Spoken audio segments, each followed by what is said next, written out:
Today is Nicky Edwards. Nicky is a physio specialised in female health and running. Nicky, welcome. Thank you so much for joining me today. Hi, Pip. Thank you for having me on your podcast. Super excited to be here with you. The pleasure is all mine. So, as I said, you're a physio. Let's start with talking about that and the work you do. Why did you choose physiotherapy as a career? So I didn't actually know what to do with myself when I was younger. I've always loved sport. I was a hockey player by background. Well, I still am. And when I was sort of 17 and trying to choose where I was going to go to university, I actually only wanted to go away to play hockey for 3 years. I didn't really think about the education part that came with it. And I was sat in my sixth form common room, and back in the days, we're old now, I'm going to show my age, there was a big book that listed all the university courses. It wasn't digitised. And I said to my friend at the time, I'm just going to open the UCAS book, and whatever I open it on, I'm going to study that at university. And I opened up this big book and it landed on sports science. And I went, oh, perfect. I love sport and I love science, because my A-levels were biology, chemistry and maths. And all I wanted to do for the next 3 years was play hockey. So I'm like, absolutely perfect. And so that's what I did. I did an undergraduate in sports science. I absolutely loved it. But when I qualified back in, oh my gosh, about 5 years ago, whatever it was, there weren't that many sports science jobs around. It's not like it is now, where sports scientists are using kind of performance, even in everyday life, but especially elite performance. Those jobs didn't really exist, especially for girls. And so then I thought, oh my gosh, what am I going to do with myself now? And one of our final modules at university was a sports injury module, and it was taught by a physiotherapist from the local football club. Now, having never been injured, I'd never seen a physiotherapist before. I didn't know what they were. I didn't know what they did. And I was like, oh, actually, I'll go and do that. And so then I studied at master's level to get my physiotherapy degree. And I remember going for the interview, and they said to me, Nicky, what do you think a physiotherapist does?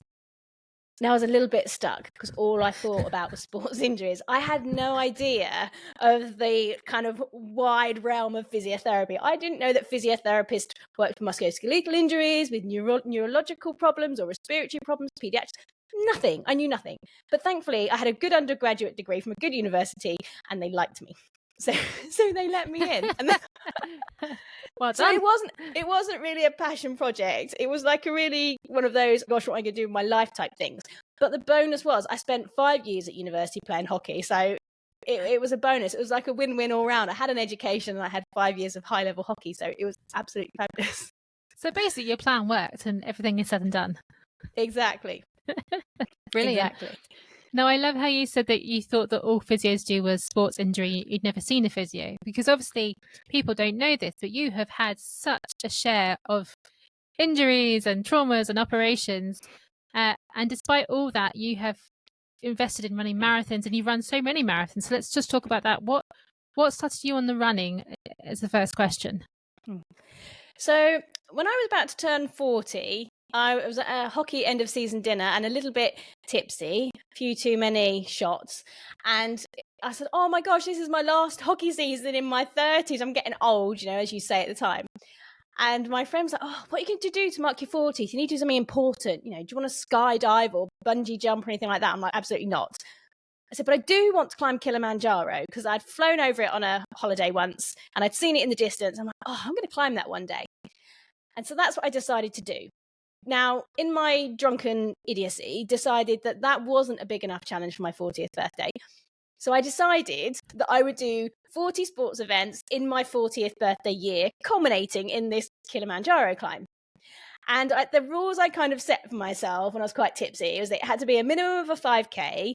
It had to have a race medal, so doing park run didn't count. But I could do like a running event, a duathlon, a triathlon. Any of those things would qualify, as long as it was a real event with a medal with a minimum of 5K.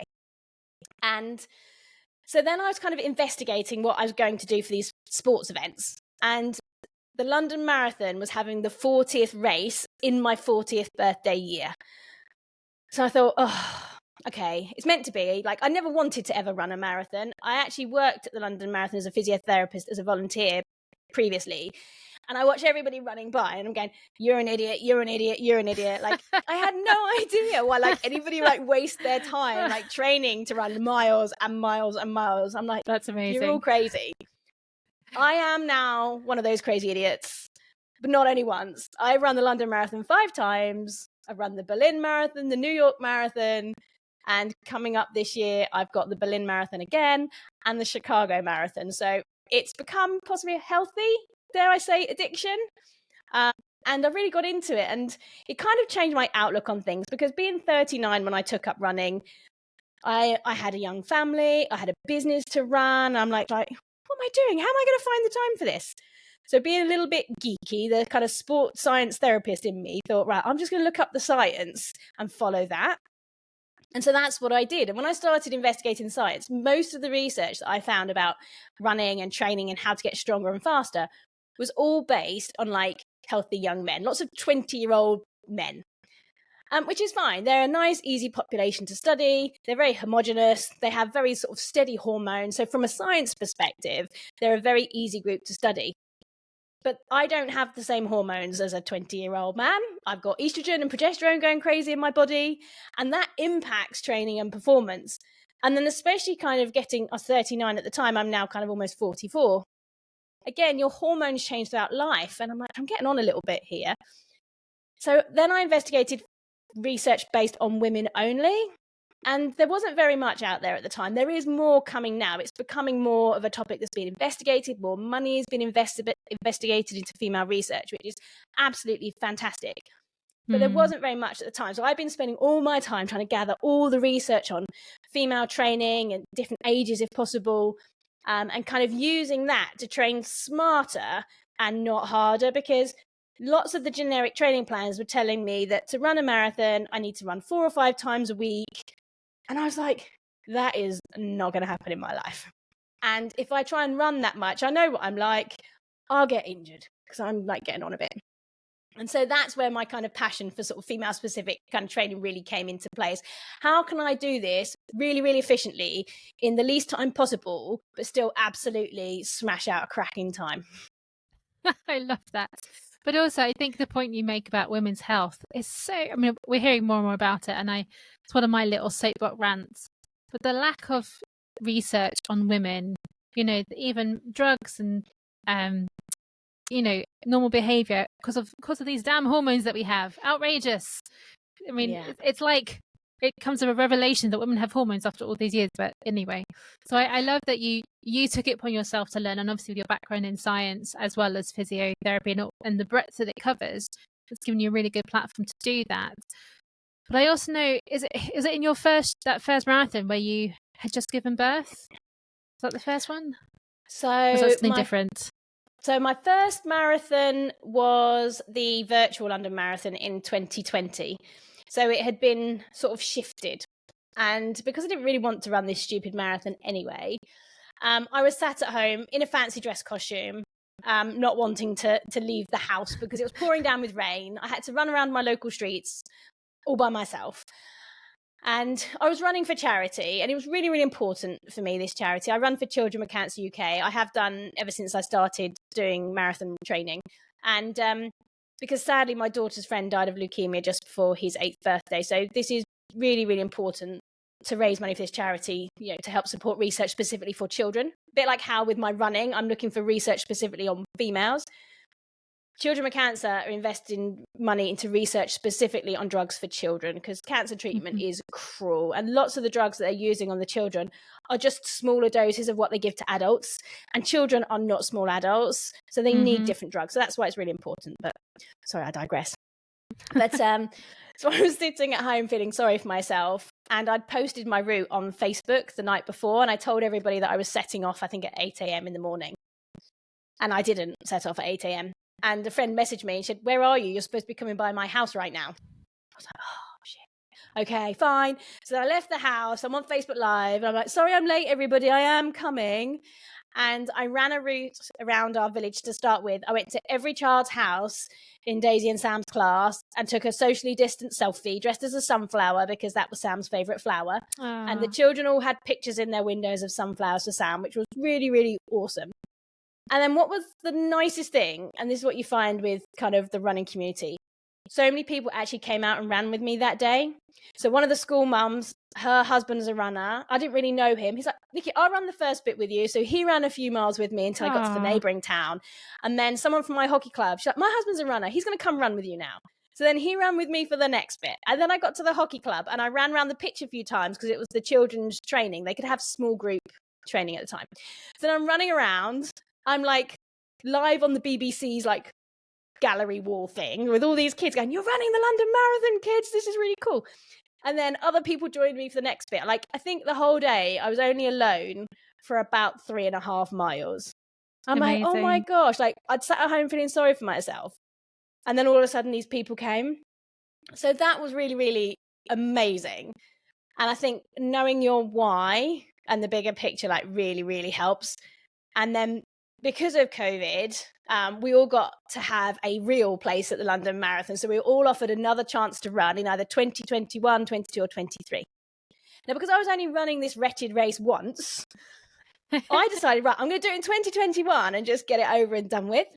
So that's what I did. Now, my training had gone really, really well. I was feeling really good. And then I had a routine smear test. And unfortunately, I had quite severe abnormal cells detected. So I had to have a colposcopy to kind of like a surgical procedure to remove it all. This just happened to be 10 days before the London Marathon. And I was like, oh my gosh. So apologies for the graphic picture here, but there I am lying with my legs up in stirrups. I could see my insides on the screen. Like, they're showing you everything, talking you through. And they were very, very kind, the kind of medical team. But they wouldn't let my husband in because it was towards the end of COVID and they're still being super careful. So I was all by myself crying.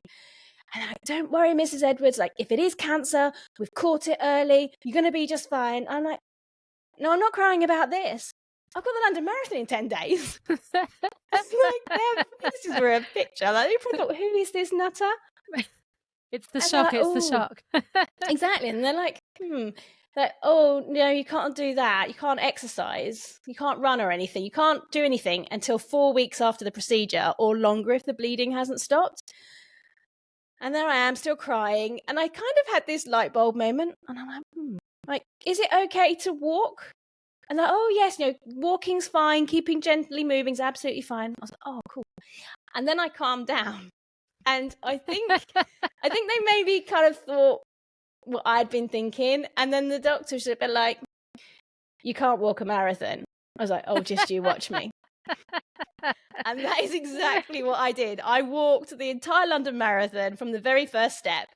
And it was the first year that it was back in London after COVID. So they introduced this new rolling start. So instead of everybody being in big pens and everybody going off at once and this big crowd, to spread everybody out to minimize the spread of COVID, that you had different start times and you just kind of walked up and started running as you crossed the line. And I got there and this lovely volunteer said to me, no, you can run now, you've started. And I went, no, I'm not allowed. And yeah, so I walked the whole way. And the first bit was a little bit miserable because everybody was running. But by about 3 miles, lots of people were walking. And I certainly wasn't last, even with walking. So I was kind of really chuffed. But I have been a little bit jinxed on my journey. That's just one of many incidences that have kind of got in the way. But yet you persevered, and I have to say, I've only done the London Marathon once. But you're right, though. For me, it's the best favourite way to be in London. Like the atmosphere, the people. There's so much love and support on that day. But what I learned recently, and obviously you'll know this, is only 1% of the world are runners. Like to me, it feels like everyone's running. And obviously, I was in the army and I had to run, and so I assumed that most people run in some way, shape, or form. But of course, that's not true. And to do a marathon as well is even more unusual. So whether you walk it or run it, it's still a massive achievement. Absolutely. And people put so much pressure on themselves. I mean, if you look at the global population, only 0.01% ever complete a marathon. And of that number, only 34% are female. So there's still a really big gender gap in participation in marathon running, which is a real shame. And it is improving. And the London Marathon really are working really hard to kind of bring about more sort of gender equality, which is really fantastic. But I think it is really tricky. I think sometimes I think females are finding it harder just because of other things in life get in the way. If we look at female participation in sport throughout life, when girls get to kind of teenage years, we find they tend to drop out of sport. Now, is it because they've got periods or boobs, or they don't want to get sweaty, getting changed up for pee is embarrassing, there's a lot going on in the kind of female teenage body, and we see a big dropout in sport at that rate. We see a little bit of a pickup again with people kind of in their 20s, but then we get a drop off again when women start to have children in their kind of later 20s and early 30s. And then I know trying to juggle childcare and having some time to actually exercise, and so if you're going to run a marathon, it's a big commitment. And so we see this kind of drop off in female participation in sport again in the late 20s, early 30s. And then we seem to be getting a bit of a pickup in the late 40s and 50s when children are getting older, and then women have that time. But then we also sometimes find another drop off because then women are looking after elderly relatives, or they still have the kids on hands. And I'm not being sexist here and say women do everything, because I don't believe that whatsoever. There's a lot of very supportive partners out there in the world, but I think women still are taking the brunt of the kind of the kind of caring within a family environment, and also kind of the emotional load that kind of needs to take place in a family environment. There's lots of initiatives out there now trying to help women get back into sport. There's kind of return to netball, there's walking football. We're not saying everyone has to run. Obviously, I love running now, but I hated it before 39. Only ever ran to chase a ball, but now I love it. But there are so many initiatives now trying to get women active, and it's so important, especially if we look at women over 40, when we start to go into kind of perimenopause and beyond. When we lose that protective element of estrogen, this is when women start to get their increased risk of cardiovascular disease, type 2 diabetes, and things like that. These preventable health conditions that, if we can improve our nutrition and our exercise, can have a massive impact on our long-term health. And so it's really important that we get the message out there to try and help women get more active for not just their physical health, but also their mental health. Definitely. I mean, you know this because you know me, but I've had hip problems for ages, and I tried to start running again, and my hip just won't do it. But what I'm doing instead is I'm walking, I'm hiking, and where I live is full of forests. And I feel the difference in myself just from doing that. And it doesn't have to be anything crazy, but to your point, the mental well-being you get from moving, from being outdoors. And I've made little changes in my life. I've got a standing desk. I've actually got an under-desk treadmill, so I can keep moving if it's like today I went out early anyway, so I got my steps in, but it was pouring with rain the rest of the day, and I might have chosen just to walk on the treadmill under my desk instead, rather than go out for that hike if it been because it was really, really miserable today. So but it's finding these different things, but also recognizing our bodies have changed. I'm now in my 40s. I've spent a good 10, 14 years with the army in some way, shape or form, carrying kit designed for men, carrying weights designed for men. And I have no regrets about that whatsoever. I loved it. But my hip doesn't thank me anymore. Yeah. And it's understanding now that I'm not in my 20s or my 30s. I have to do things differently. And for me, it is, where do I start? Now, thankfully, I have a Nicky to ask. And I think everyone should ask you. But if you are a woman, where would you start? And I know this is what you're very passionate about this. So what would you say is the basic starting blocks for anybody to get back into moving? Okay, so if you're going from completely sedentary, doing absolutely nothing at all, and want to get moving again, the first thing to do is to start with walking. Never underestimate the power of any type of movement. So walking is really good. Adding in some walking that involves some hills. So if you live in an area with some hills, added bonus, because you have to work a little bit harder going up those hills. You're going to feel yourself getting a little bit more out of breath. Other things you can do to make walking a little bit harder is to carry a backpack. You can put some heavy books or a bottle of water in there. There's some research coming out now about exercising with a weighted vest, but you can just carry a backpack. It's exactly the same as a weighted vest. You don't have to go and spend money if you haven't got it. But if we're looking at what does the science say to improve things like your bone density and your lean muscle mass, these are the big things that kind of women age 40 onwards start to suffer with. We get age-related muscle loss anyway, but also because of perimenopause and our loss of estrogen, this is actually accelerated, which is why so many women in their kind of 40s and 50s, like, oh my gosh, like my muscles have just disappeared. Because if you're not using your muscles, your body will just break it down, because muscle is very metabolically active. It costs the body calories to have it. So if you're not using it, your body sees it's a waste of calorific use. So it will break it down. But so if you're not using those muscles regularly, they will disappear. But also, estrogen is anabolic. It helps us build muscle. So when we don't have estrogen, when it's declining in perimenopause, and then when we don't have it post-menopause, the problem is it's then actually even harder for us to make muscle. And so the research is showing that for us to increase our muscle mass, we need to do strength training. So we need to lift heavier weights. So I'm really sorry if everyone's got little 0.5 kilo or 1 kilo dumbbells. This is what I hate about these images on the internet. You see these women, I'm doing my strength training. I'm like, you're lifting 0.5 kilo. It's not even a pint of milk. That's not going to help you carry the shopping, right? That's not going to help you pick up your children or your grandchildren. It's not functional at all. And they're always pink. That's what really annoys me. It's so stereotypical.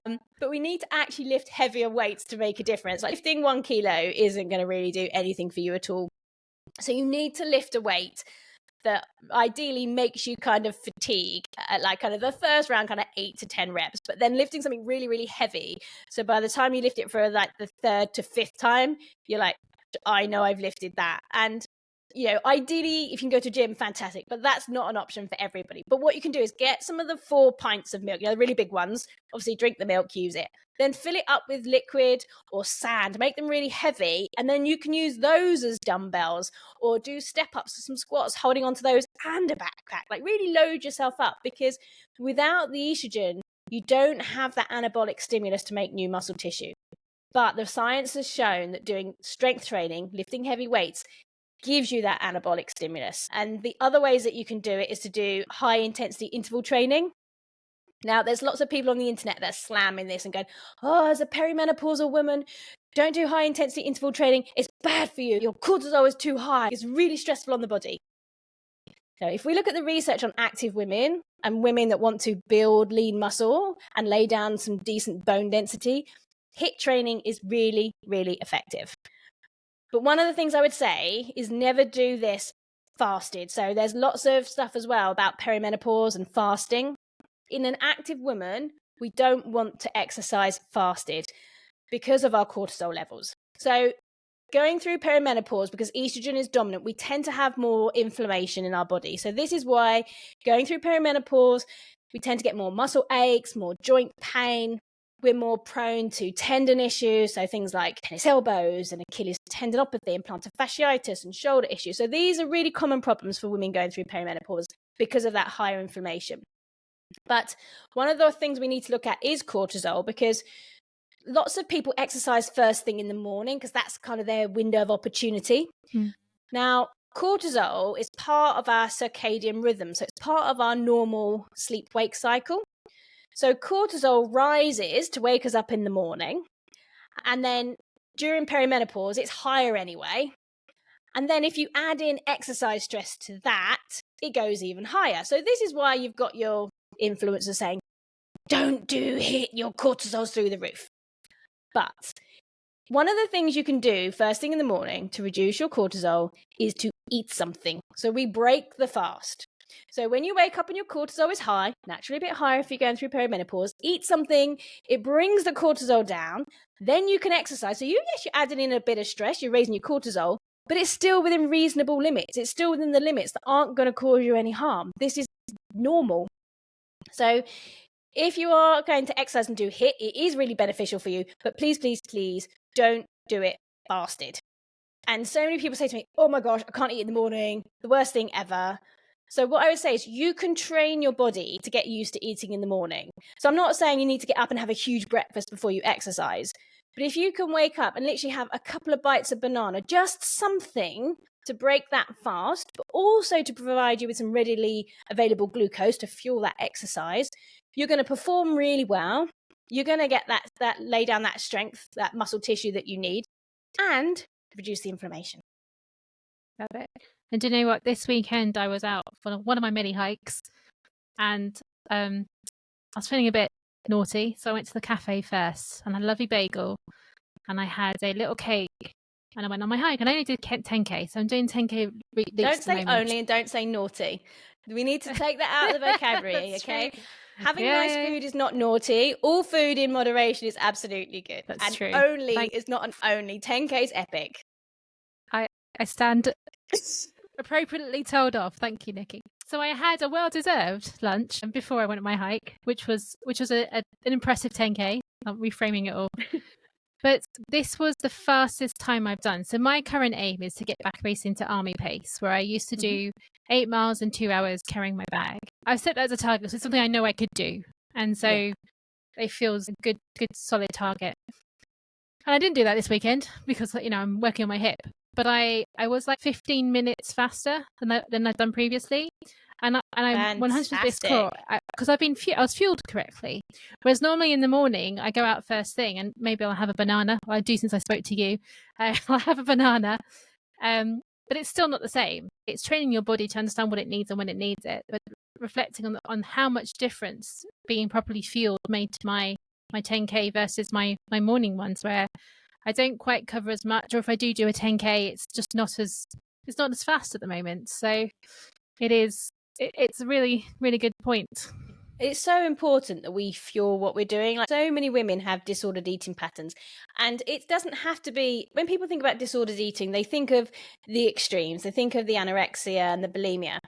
But disordered eating covers a very wide spectrum. It can be just, not eating sort of regularly and things like that. So it isn't just the extremes where, you're going to get the medical help. And I find that lots of women over 40 going through perimenopause, disordered eating starts to come into play again because of the changes in our hormones, where our body distributes its fat changes. So whereas kind of when we have our normal menstrual cycle, our body tends to put its fat kind of around our thighs and our hips, kind of, thinking about childbirth. When we lose estrogen and our body's thinking, well, we're not going to make children anymore, it starts to put the fat around our tummy. And this way you have those kind of common terminology like the meno belly. So women start to put on belly fat that may not have had it before, and then start to become more self-conscious, and then start to change the way they're eating. So restricting certain food groups, like really restricting their calories.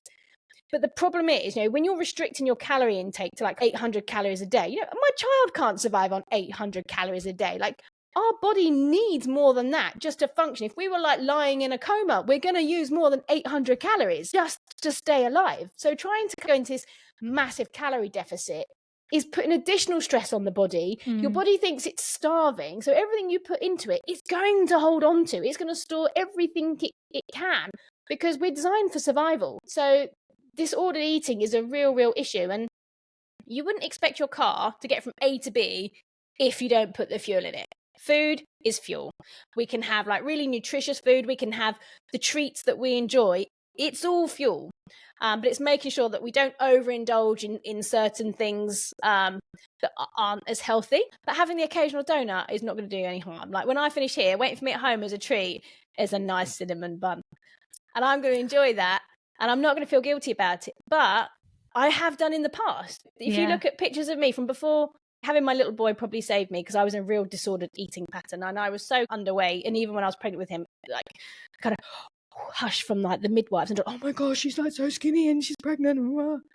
I've been there. I've done it. I've counted the calories. I've looked at the scales. I've gone, well, if I only eat 2 apples, that's this many calories. And if I do that, this much exercise, that's that many calories. I have been there and done it and made so many mistakes. And I feel so much better now. I'm in a position where I've educated myself, changed my mindset around food and eating, and food is fuel.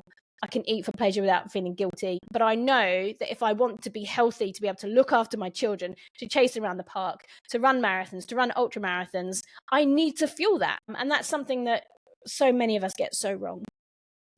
Completely agree. In fact, one of the things I love about exercise is the fact that I can eat. I mean, even taking dysfunctional aside, is it just, I feel good when I eat because I know I'm going to use that to go and do something fun, like hiking, like biking, whatever it is. And it is switching that relationship from the wrong words, like calling it naughty, thank you for calling me out, to it's just fuel. It is fuel, and it's fuel that I enjoy. And everything in moderation, obviously, but I think we're often in a quite all or nothing society. We don't look for the long-term benefits anymore. We want the quick fixes. And of course, your health is a lifelong journey, because we have these different stages of life. We have these different, particularly as women, different hormonal phases, although men have different challenges. All we've got is one life. So how do we enjoy it? And movement is important, and fuel is important. And being outdoors, I think, is a really important to that too. Absolutely. If we're thinking of longevity as well, as a population, we're living longer, but are we actually living well? And that's a really interesting question to ponder. In my physiotherapy practice, we see people of all ages. And sometimes I'll have a client come to my clinic and their date of birth will tell me that they're like 97, but they will skip through my door like a 60-year-old. And I'm just like, oh my goodness, I want to be like that when I'm 97. Absolutely. And then I have other people that come through the door with a date of birth that puts them kind of in their 60s. And they walk in like my stereotypical, one of my grandmothers, I thought of as a very old grandmother. And she was that typical, I think, like post-war grandmother who didn't exercise. She was just frail and old before her time. And my other grandmother was the opposite. She was a go-getter. She used to swim every day. I mean, she was a big lady, bless her. We were all big on that side of the family because they all loved their food probably a little bit too much. But you know what she did do? She swam every day. Like, she died at 85. She had a dissection of her aorta. So it's one of those things that, unfortunately, there wasn't much she could do about. But literally, until the day she died, she was swimming every day. She travelled the world. She went to every continent. She used to joke and say, do you know what? When my time's up, not that I'm in a hurry to go, but when my time's up, I'm good. I've travelled the world. I've watched my children grow up. I've watched my grandchildren grow up. I've got great-grandchildren that are almost adults. I'm a very lucky woman. And I think that's because she kept herself healthy. And it makes such a difference. I want to live till I'm really, really old, but I want to be really active and really old. I want to be able to enjoy everything about life and not be struggling with health issues that I do have an element of control over. You know, I know, unfortunately, some conditions we don't have as much control. There is a genetic element, but there is so much that we can control. And an interesting thing a rheumatologist once told me when I was in the NHS, and I was talking to this rheumatologist, and I was very naive and young at the time. Everyone just keeps saying it's their genes. It's in the family. It's in their genes. And he's like, genetics loads the gun. Lifestyle pulls the trigger. 100%. And I was like, that is a really interesting way of putting it. He said, so many people have these predisposing genetic risk factors. There's usually a trigger that sets it off, which is why there can be lots of people in a family with rheumatoid arthritis, but it doesn't necessarily get triggered until they're in their 30s or their 40s. Sometimes it's a virus that triggers it, again, beyond their control, but sometimes it's lifestyle factors. So he's like, yeah, you can have a slightly higher risk, but you also have an element of control over that as well with your lifestyle. Oh, that was so eye-opening.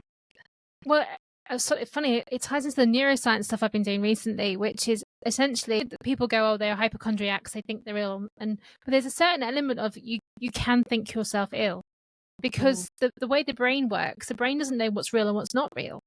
And so if you start to visualize all the time that you are sick, then eventually the brain goes, oh, I must be sick. And it's like that trigger. It can create the illness.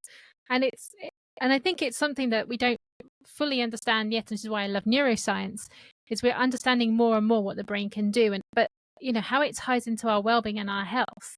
You know, if we think we can't move and can't go outside, we're not going to go. And like you say, your 60-year-old who walks like a 90-year-old, your 90-year-old who walks like a 60-year-old, like there's a mindset difference there as much as a physical difference, because one goes, of course I can do it, or your grandma goes, yeah, of course I can swim every day because I can, and so I do, and so therefore it's true. And remembering to move, remembering to believe that you can move. Yeah. Again, there are always exceptions, but it makes such a difference. Absolutely. Mindset is everything. And I had this recently, and you'll know, Pip, I had a tumour removed from my lung earlier this year. I mean, thankfully it was benign, but we didn't know that until it was gone. You're such an attention seeker, Nicky. I know, like, look at me. And again, it comes down to the whole marathon thing again. I actually delayed my surgery by 2 weeks because I was working with the London Marathon and I was speaking at their Meet Our Experts Day. And I was like so chuffed to have this role. And I didn't want to let the London Marathon down because I'm like, oh my gosh, they're never going to ask me to work with them again if I let them down at the last minute. So I delayed the surgery by 2 weeks, which meant I had 9.5 weeks from surgery to the London Marathon. And it was my 5th London Marathon. And the surgery didn't go that well. I was really quite poorly. And so I had made up my mind that I wasn't going to run it. I'd kind of made peace. I'm just going to interrupt you here. When you say quite poorly, you were in the high dependency unit, right? That's how not well you were. Please continue. Okay, yeah. I was quite poorly. And then when they got me out of bed, I collapsed and I ended up staying for an extra night in the high dependency unit. So yes, I was quite poorly. And I was readmitted once I'd left because more fluid had built up in my lungs. But when I went for my 6-week checkup, I said to my surgeon, and I was still really struggling, and my husband was with me, and he's like, "Oh, Nicky thinks that she should be able to do the London Marathon," and the consultant just laughed. He's like, "No." He's like, "There will always be more marathons, but there's only one you." It's like, "Don't do it." And again, I just cried. I'm such a wuss. Like when it comes to medical things and saying I'm not allowed to run, I just cry. You're not allowed to call yourself a wuss either. That's very negative and not true. Gosh, yes. Thank you for the correction. I did stand corrected. And I had made peace with myself that I wasn't going to run it. I was still heavily involved with the marathons. Like I said, I was still speaking at the London Marathon running show. I volunteer and work with Children with Cancer UK, and I do physio for our 1,200 plus runners. So I was still heavily involved, supporting everybody else, and kind of trying to accept that that was my role this year. And then the week before the marathon, I kind of like, for anyone's had surgery, I kind of had this turning point. I just thought, oh, I feel a little bit better. And I didn't tell anyone. And I went for a 5K run. And I had all this chest tightness. And I'm like, oh my gosh, this is a problem. I'm like, no, don't be daft, Nicky. You've done enough psychology to understand. This is just anxiety. So it's not where you've had your surgery. It's not where you're sore. This is just anxiety. So I just took a deep breaths, had a little word with myself, kept gently going. And actually, I was absolutely fine. And so I decided, there's a friend of mine who was also having some health issues, and she'd been having a hard time. And I knew that she would be walking the marathon. She won't mind me saying she's a back of the pack runner, but she's done loads of marathons. I think it's her 15th London at the time. I didn't tell anybody I was going to run it. I collected my race number because I was at the expo anyway speaking. So I thought, well, why not just pick up my number, because then I can go to the start, because you can only get into the start area at the London Marathon if you have a race number. And working with such a big charity, loads of people in the same start zone. So I thought, well, I'll get my number, I'll get some selfies, and then I'll just go on the course. And then I only told my husband the day before that I had decided that I was going to run the marathon with my friend Robin. She didn't know. I didn't tell her. She actually messaged me the night before and said, "Are you running the marathon tomorrow?" I'm like, "No, I'm not running," which wasn't a lie, because I wasn't planning on running. I was planning on running it with her. And so I kind of surprised everybody, and I set off, and I did have to run the first 10K because I'd misjudged the timing, because Robin was in a different start wave. I was red and she was green. I think she was green.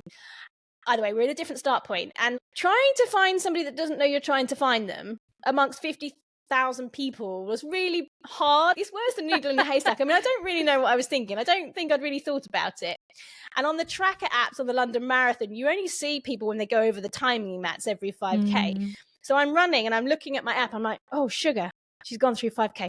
Okay, right. So I'm just trying to speed up, and I'm trying to think, right, I can see she's X many minutes ahead of me. If I run at this pace, I'll catch up with her by this point. And because I know she does a run walk technique, I knew she was going to be on one of the sides of the road. She wears a very distinctive, like neon yellow baseball cap. So I thought, I just need to look for a lady at the side of the road in a baseball cap. And thankfully, by about 10K, I found her and surprised her, which was awesome. She was so shocked. And then we kind of like ran the rest of the marathon. And, you know, what was really, really lovely is that we got each other round, because she'd been having a tough time. She'd struggled with her previous 2 marathons, and she got round quicker than she wanted, which she was really pleased about. But she kept me safe, because my competitiveness, if I didn't walk with Robin, I'd have probably tried to run it too fast in my eagerness to get to the after party to see everybody, and I probably would have come to harm. So actually, she did me as much of a favour as I did for her. And yeah, it was just awesome. I can't remember how I digressed on that point, but that's what it came down to. So mindset, that's where I was going. Mindset, because people say to me, how on earth can you run a marathon on no training after just having major lung surgery? And it's because I had no doubt that I would ever finish. It wasn't about time. It wasn't about anything about that. It was just like, I'm going to get from A to B, hook or by crook. I wouldn't have pushed myself. If I was on the course and I felt poorly, I wouldn't be stupid and risk my health. I've got children to think about, which is why until that week before, I was, no, I'm not doing it. But actually, I felt good, and I understand my body. And some people said to me, oh my gosh, that's very naive, and you're giving out the wrong message. You're telling people to like run when they're injured and run after surgery. I absolutely am not. I have years of training behind me. Although I've only run since sort of 2019, I've been playing sport my entire life, being a physiotherapist, I'm very aware of my body. I know what I can and can't do. I wouldn't put my health at risk, and I wouldn't encourage anybody else to do it. I felt okay.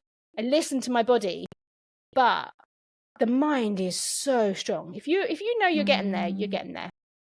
And I never ever doubted myself one little bit. Neither did I. It was amazing. And anybody listening, on Nicky's Instagram, there's the whole video of you trying to find Robin and getting to her. It's really lovely to watch, Cheryl. Try and link to it in the comments. Her reaction makes me smile every time. It was just because she didn't know I was coming, and I didn't know her that well. So I know her through the charity. We went to Berlin together, and I was solo in Berlin Marathon last year, and she was there with some of her New York running club friends. And she was so kind to me. She really looked after me. We hung out during the day. She invited me for dinner with her and her run club mates. So lovely. But now we're thick as thieves. But that's what the running community is so supportive. And I think you reap what you sow. Definitely. And so you've written a book which publishes, well, by the time this goes out, it will be published. Yes. Tell us about the book. So I'm super excited. So I have written a book called The Female Runner's Advantage. This is all about female-specific training and running. It's not age-specific. I look at people that are premenopausal, so with regular monthly cycles, but also looking at people at the perimenopausal stage of life and post-menopause. And I wrote the book based on all the research that I was doing to help myself train smarter, not harder, so that I'm not wasting any time following generic training plans based on science that's been conducted on men, because again, especially once you're over 40, that doesn't work.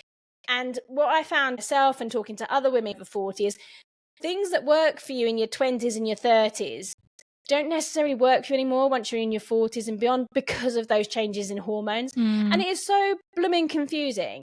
And there's so much false information out there. There are so many people online now, Instagram, Facebook, TikTok. It is dominated by armchair experts giving out really inaccurate information.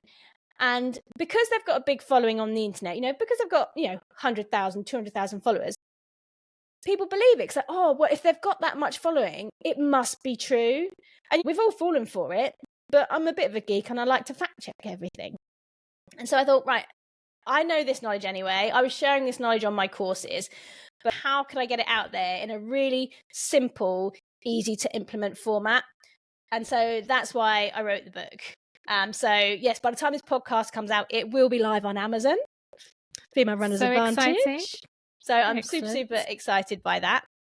And then there's a whole load of additional resources that come with the book as well. I go through different types of running and running drills and strength training for running, Pilates, nutrition. I mean, I'm not a nutritionist or a dietitian, and I'm totally honest about that in the book, but I kind of put in the information that I've gained from reading the research and my experience.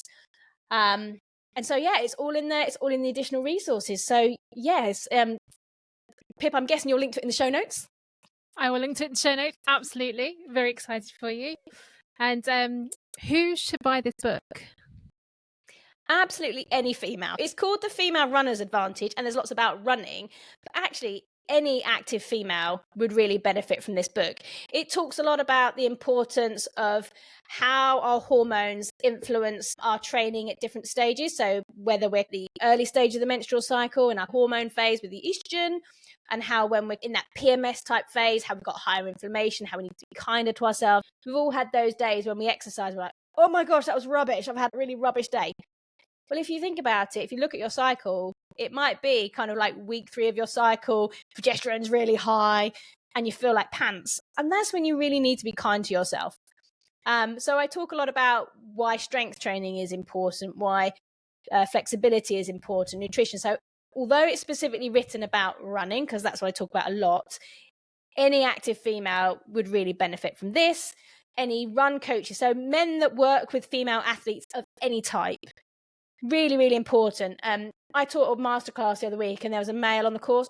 I was so excited. I'm like, thank you so much for being here. I wish I could get more men listening to these masterclasses, because it's not just about women. Obviously, I want to educate as many women as possible, but we also need to educate the coaches that work with women, whether they're men, whether they're women, it doesn't matter.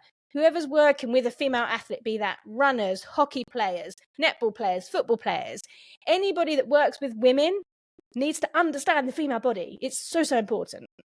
Sorry, I'm on my soapbox. Couldn't agree more. No, love it. Thank you ever so much, Nicky. It's been wonderful having you. Where can we find you if we want to learn more? I'll put your book link in the bottom. Instagram, Facebook, where are you at? So I'm most active on Instagram. My handle is at Nicky Edwards Physio. On Facebook, I'm at Nicky Physio 13, and TikTok I think is Nicky Physio.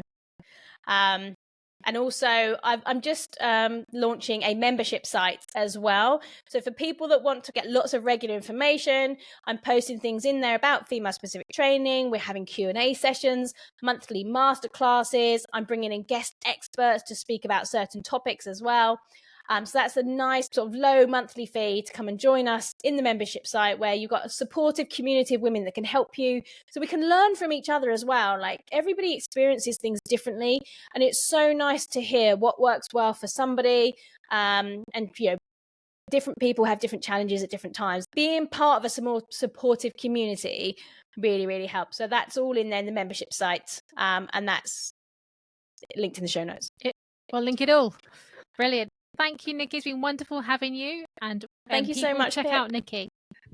Thank you. Take care. Bye. Bye.